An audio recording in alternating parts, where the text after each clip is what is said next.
সুপ্রিয় দর্শক মণ্ডলী, আপনাদের সবাইকে স্বাগত জানাচ্ছি দীপ্ত টিভির পর্দায়। আপনাদের সাথে আছি আমি কৃষিবিদ ফাল্গুনী মজুমদার এবং দীপ্ত টিভির সাপ্তাহিক আয়োজন দীপ্ত কৃষির সংলাপ পাওয়ার্ড বাই কাজী ফার্মসের এই সপ্তাহের আয়োজনে আমরা উপস্থিত হয়েছি আপনাদের মাঝে।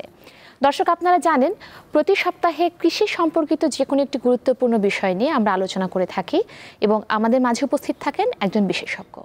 আজকে বিশেষজ্ঞ হিসেবে আমাদের মাঝে উপস্থিত আছেন doctor Mohammad Saleh Ahmed, country director ক্যাবি। স্যার, আপনাকে স্বাগত জানাই আমাদের স্টুডিওতে। ধন্যবাদ তোমাকে।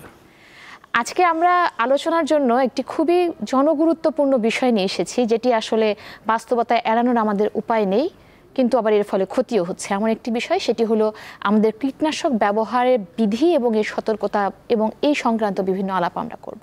প্রথমে আমি আপনার কাছে জানতে চাই স্যার, যে বাংলাদেশে অনুমোদিত যে কীটনাশকগুলো ব্যবহার করা হয় এগুলো আসলে বাংলাদেশের যে কৃষির সামগ্রিক অবস্থা, এটার জন্য এত ধরনের কীটনাশকের আসলেও প্রয়োজনীয়তা আছে কিনা বা কতটুকু প্রয়োজন?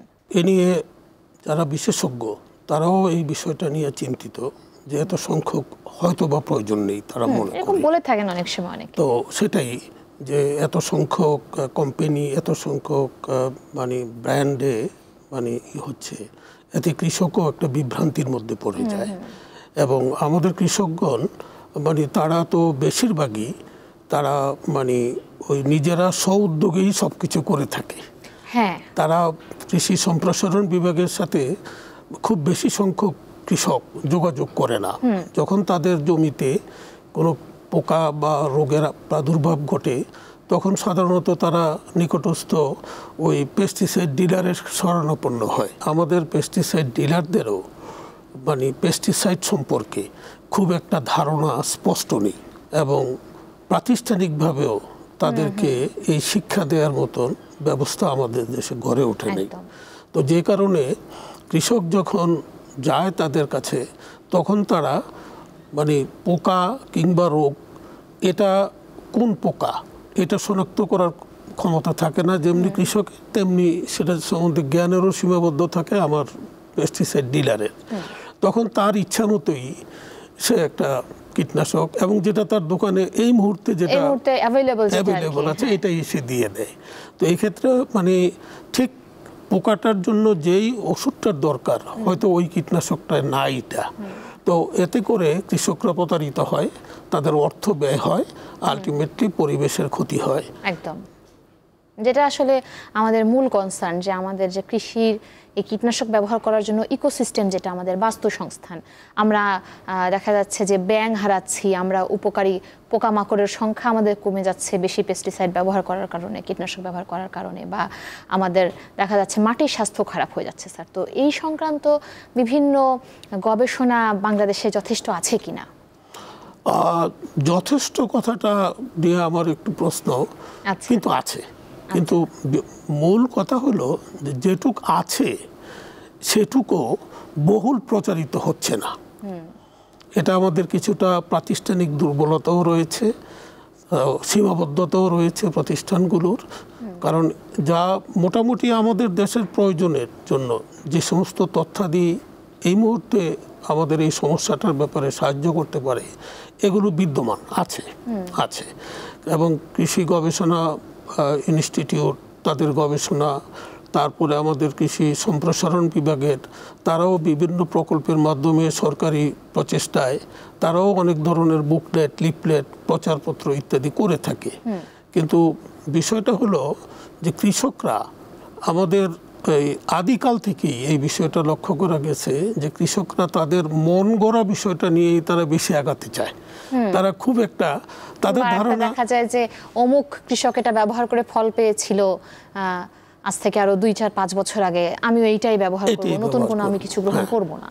আরেকটা ক্ষতিকর ব্যাপার দাঁড়াইছে এবং এটা মারাত্মকভাবেই মানে ক্ষতি করছে মানুষের স্বাস্থ্যের এবং আমাদের পরিবেশের, যেটা বলা হইল যে পানি, মাটি সব কিছুরই বা উপকারী পোকাগুলো, বিশেষ করে মৌমাছি, এগুলোর যে ক্ষতি হচ্ছে সেটা যে অতিমাত্রায় ব্যবহার।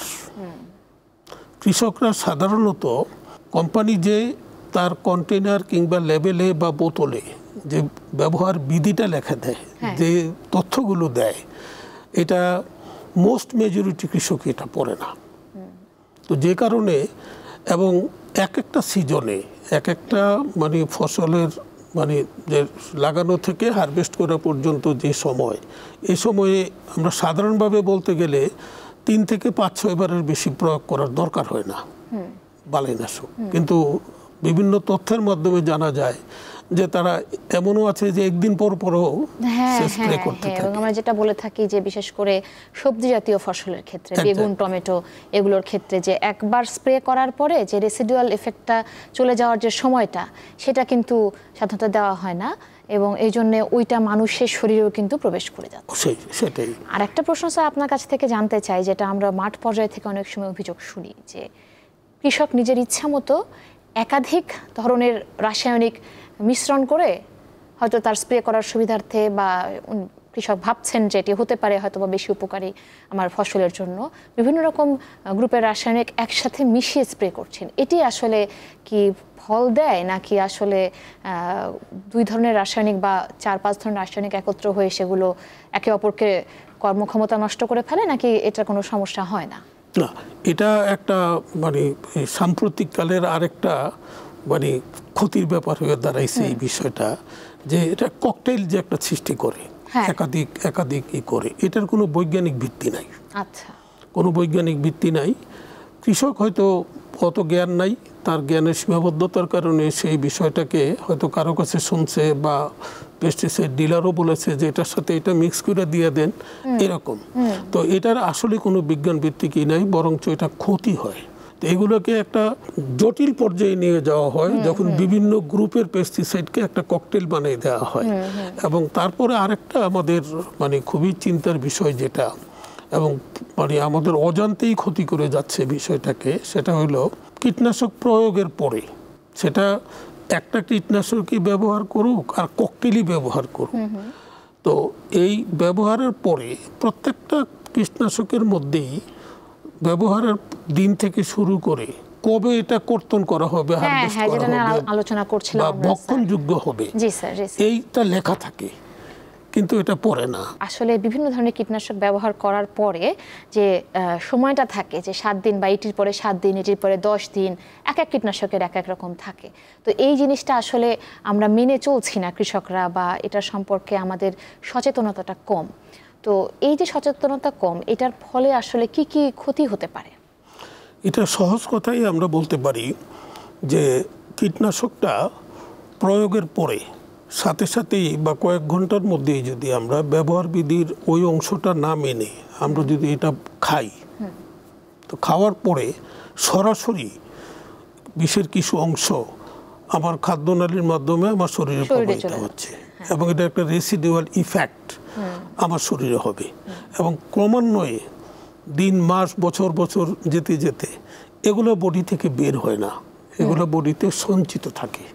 সঞ্চিত থেকে পরে একটা সময়ে এটা একটা জটিল রোগের ধারণ করে, কারো লিভারে সমস্যা হয়, কারো ক্যান্সারে সমস্যা হয়, এরকম বলে বিজ্ঞানীরা এই ধরনের মানে। আচ্ছা, যে ফল সবজিগুলো আমরা কিনে আনি, এটা কি পানি দিয়ে দীর্ঘক্ষণ একদম ডিপ করে রাখলে বা ভিজিয়ে রাখলে এটা কি আসলে কীটনাশকটা এর বডি থেকে কমে যায় বা চলে যায়, এরকম কিছু আসলে হয় কিনা? আমরা শুনি এটা, হ্যাঁ, কিছুটা বিজ্ঞান ভিত্তিক প্রমাণ আছে তার, যে পাক করার আগে এটা মানে এটাকে কিছুক্ষণ ভিজিয়ে রাখলে ওয়াটার সলিউবল মানে যেই মানে এইগুলো মলিকুলসগুলো আছে ওখানে, পানিতে দ্রবণীয় যেগুলো, তো ওগুলো পানিতে চলে যেতে পারে। 2-3 বার যদি একটু করে ওয়াশ করে কিছুটা কমে যেতে পারে। কিন্তু এই প্র্যাকটিসটা তো আসলে, আর এটি আসলে খুব মানে প্র্যাকটিক্যালও না, কারণ আমরা বারবার পানি পরিবর্তন করে দেখা যায় যে বাসায় যখন রান্না করা হয় আমরা সবজিটা একবার ধুয়ে ভালো করে বা 2 বার ধুয়ে আমরা ব্যবহার করি, বা অনেক সবজি যেটা ভিতরে চলে যাচ্ছে আমরা সেটা কিন্তু বের করার উপায় পাচ্ছি। এটার একটা কথা বলি, যেমন মানে খুব বিষাক্ত যে কীটনাশকগুলো, এগুলো কোম্পানি তো জানে যে কি পরিমাণ বিষ এটার মধ্যে সংমিশ্রিত আছে, তো কোম্পানি তখন এই জন্যই তার অ্যালার্ট একটা নিউজ দিয়ে দেয় যে এটা 3 সপ্তাহের মধ্যে এটা খাওয়া যাবে না বা কর্তন করা যাবে না। তো সেটা 3 সপ্তাহের আগে আমি যদি আজকে দিয়ে কালকেই খেয়ে ফেলি বা আজকেই খেয়ে ফেলি, তো বিষটা তো সরাসরি আমার শরীরেই যাচ্ছে। তো এটা একটা মারাত্মক ক্ষতি, চর্মরোগ হয়। বেশিরভাগ আমাদের স্প্রেম্যান যারা এগুলো কীটনাশক চিটায়, তাদের এই সমস্যাগুলো বেশি হয়।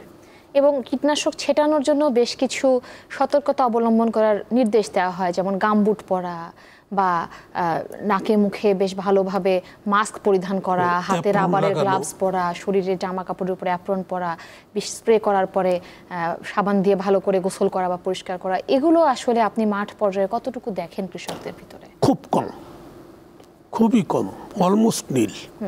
আমি একটা গবেষণা করেছিলাম, তো ওই গবেষণার যে তথ্য, এই তথ্যতে লেস দেন 10% আচ্ছা এটা মেনে চলে।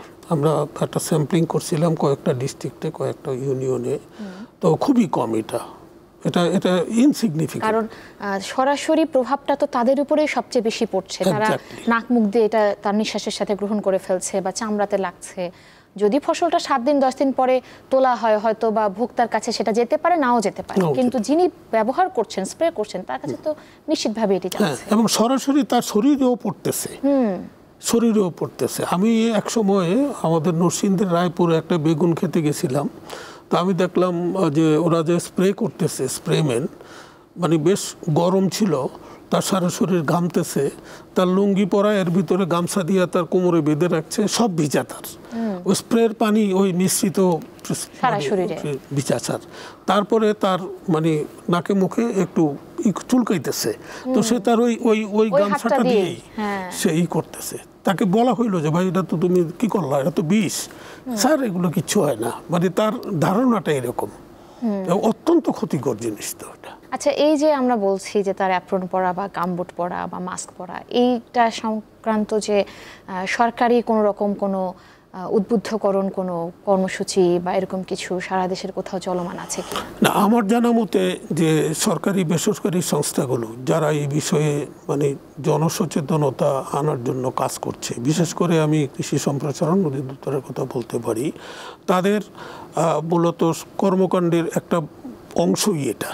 তারা এটা বলে, কিন্তু ব্যাপার হলেও যে টোটাল পপুলেশনের কতজনের কাছে তারা এটা নিয়ে এই সংবাদটা পৌঁছাতে পারছে তাদের মাধ্যমে, তাই না?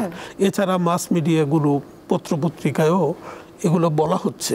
যতটা আমরা আসলে ওই ফসলের বিষাক্ততার ব্যাপারে কথা বলি, আমরা আসলে কিন্তু এতটা প্রচারণা কৃষকদের নিজেদের সতর্কতার ব্যাপারে এতটা কিন্তু দেখি না আমরা। না, এটা একটা বাস্তব কথা। দু একটা স্পেসিফিক জিনিস জানতে চাই। প্রথমত হলো যে বাংলাদেশের কৃষকদের মাঝে এই ধরনের সচেতনতা, সেটা ফসল মানে কীটনাশক ব্যবহার করার পরে ফসল তোলার ক্ষেত্রে এবং নিজেদের সতর্কতার ব্যাপারে কোনো আন্তর্জাতিক সংস্থার সহায়তা বাংলাদেশের কৃষকরা পাচ্ছেন কিনা? হ্যাঁ, এটা একটা গুরুত্বপূর্ণ প্রশ্ন, যে অবশ্যই আছে। তো এর মধ্যে উল্লেখ করলে যেমন বিশ্ব খাদ্য সংস্থা FAO, তারপরে সিমিট রয়েছে, কেবি রয়েছে, centre for agriculture and bioscience international. আমি এখন যেটার দায়িত্বে আছি বাংলাদেশের, তো আমি FAO কাজ করেছে, সিমিটও করেছে, কেবিও করছে এবং এখনও করে যাচ্ছে। এবং পেস্টিসাইড রিস্ক রিডাকশনটা কেবির একটা মানে জোরালো কার্যক্রম আছে আমাদের, এবং সেটা কৃষি সম্প্রসারণ অধিদপ্তরের মাধ্যমে আমরা এইটা, যেমন আমরা মাস্টার ট্রেনার্স তৈরি করছি এবং পেস্টিসাইড ইউজ, অ্যাবিউজ এগুলোর মানে ব্যাপারে আমরা সচেতন করছি আমাদের মাঠ পর্যায়ের যে কৃষি সম্প্রসারণ কর্মকর্তা রয়েছে এরা এবং কৃষকরাও। আচ্ছা, এর মধ্যে একটা বড় কাজ হলো যে এই যে শুরুতে আমরা আলাপ করলাম যে পেস্টিসাইড ডিলারদের, তো কেবির একটা গ্লোবাল প্রোগ্রামই আছে যে mandatory licensing of pesticide dealer. আমরা যখন ফার্মেসিতে যাই একটা ওষুধ কিনতে, আমরা ডাক্তারের প্রেসক্রিপশনটা যদি ওই ফার্মেসির সেলসম্যানকে জিজ্ঞেস করি যে এই ওষুধটা কি, সে বলতে পারে যে এটা কিডনির, এটা হাই প্রেশারের, এটা গ্যাস্ট্রিকের, কিন্তু পেস্টিসাইড ডিলার তার কোনো নলেজই নেই পেস্টিসাইড সম্বন্ধে। কোনটা হাইলি হ্যাজার্ডিয়াস, বেশি বিষাক্ত, কোনটা মধ্যম বিষাক্ত বা কোনটা খুব কম বিষাক্ত, কিন্তু ওই পোকা মারার জন্য, নির্বাচিত পোকা মারার জন্য এটা যথেষ্ট, এই জ্ঞানটা নাই। তো সেই জন্য কেবি তার বিভিন্ন দেশে বা বাংলাদেশ সহ সেখানে ম্যান্ডেটরি লাইসেন্স স্কিম একটা করেছে আমাদের কৃষি মন্ত্রণালয় এবং কৃষি সম্প্রসারণ অধিদপ্তর নীতিগতভাবে এটা গ্রহণ করেছে। তো সেই উদ্দেশ্যে আমরা training manual, module, training materials আমরা সব কিছু করে ফেলছি এবং ইতিমধ্যে প্রায় 70 জন কৃষি সম্প্রসারণ কর্মীকে আমরা মাস্টার ট্রেনারও বানিয়ে ফেলছি। আচ্ছা, এইটা কি বাংলাদেশের সব অঞ্চলে নাকি নির্দিষ্ট কিছু অঞ্চলে কাজ শুরু হয়েছে? এটা সারা বাংলাদেশি। বিষয়টা হলো যে ন্যূনতম 5 দিনের একটা ট্রেনিং পেস্টিসাইড ডিলারদের থাকতে হবে। যারা এখন ব্যবসায় নিয়োজিত আছেন তারা এই ট্রেনিংটা 5 দিনের করার পরে একটা সার্টিফিকেট পাবেন। ওই সার্টিফিকেটটা তাকে যদি সে যখন লাইসেন্স রিনিউ করতে আসবে ওই সার্টিফিকেটটা বাধ্যতামূলকভাবে তাকে জমা দিতে হবে, নাইলে তার রেজিস্ট্রেশন আর রিনিউ হবে না, লাইসেন্সটা রিনিউ হবে না। পক্ষান্তরে যারা নতুন লাইসেন্স নিতে অ্যাপ্লিকেশন করবেন তারাও তাদের ওই কোর্সটা করা থাকতে হবে। আচ্ছা, এটা একটা প্রিরিকুইজিট ফর অ্যাপ্লাইং। এটা বাধ্যতামূলক কি ইতিমধ্যে করা হয়েছে নাকি? এটা পেস্টিসাইড রেগুলেশনের মধ্যে এটাকে অন্তর্ভুক্ত করা হয়েছে, যেটা আশা করি আমরা খুব তাড়াতাড়ি কৃষি মন্ত্রণালয় এটা মানে। এখন সারা দেশে তো হাজার হাজার ডিলার আছেন আসলে পেস্টিসাইডের, এত সবাইকে কি আসলে এই প্রকল্পের আওতায় বা এরকম ট্রেনিং এর আওতায় আনা কতটুকু বাস্তব? এটা সময় সাপেক্ষ, কিন্তু সারা বাংলাদেশই এটা করবে ধীরে ধীরে। কারণ এটা একটা আমি কথা বলি, সেটা হলো একটা সময়ে আমরা নদী নালার পানি খেতাম, ব্যাপক সংখ্যক লোক খেত, টিউবওয়েল সব বাড়িতে ছিল না। কিন্তু কয়েক বছর আগে, 1 দশক বা 15 বছর আগে আমরা মিনারেল ওয়াটার খাওয়া শুরু করলাম। কেন? মানুষের মধ্যে একটা জনসচেতনতা আসছে যে পানি দূষিত খাইলে নানা রোগের সৃষ্টি হয়। তারপরে আরেকটা হলো যে এই যে রাস্তাঘাটে ধূমপান করা, বিশেষ করে বাসগুলোতে, মানে মানুষ বসতে পারতো না, ধূমপানের আশেপাশের একটা ধূমপান করতো, কিন্তু সরকার বেসরকারি সংস্থা ব্যাপক প্রচার করলো যে স্বাস্থ্যের হানি ঘটায় এগুলো প্রতিবাদ করে এক্স্যাক্টলি, এবং পাবলিক প্লেসে ধূমপান নিষেধ করে গভর্নমেন্ট আইন জারি করলো। এখন তো কেউ করে না, তাই না?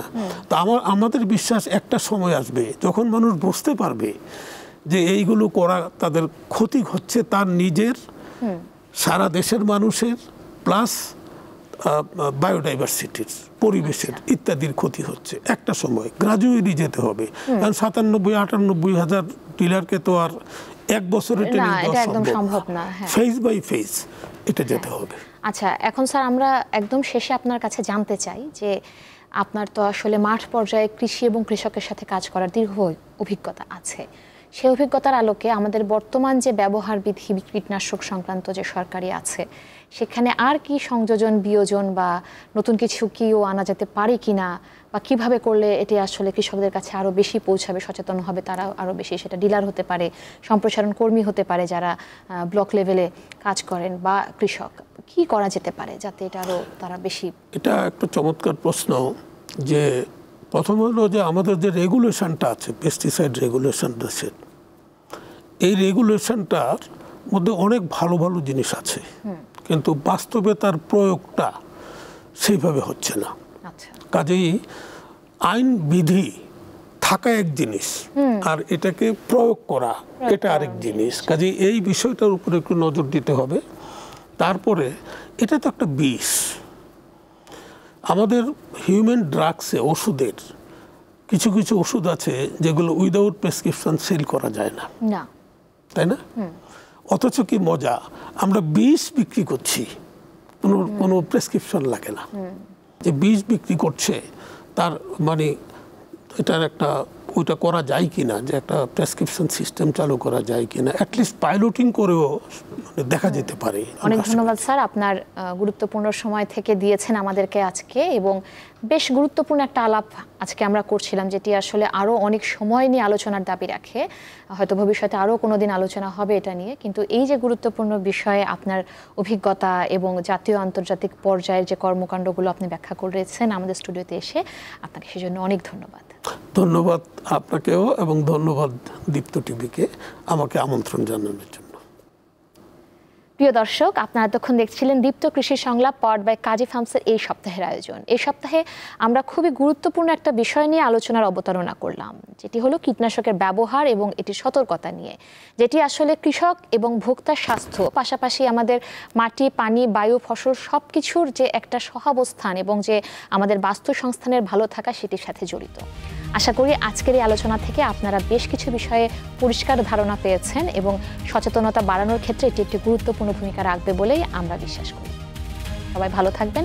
দেখা হবে আবারও আগামী সপ্তাহে একই দিনে একই সময় দীপ্ত কৃষি সংলাপে আমাদের অন্য কোনো নতুন বিষয় নিয়ে।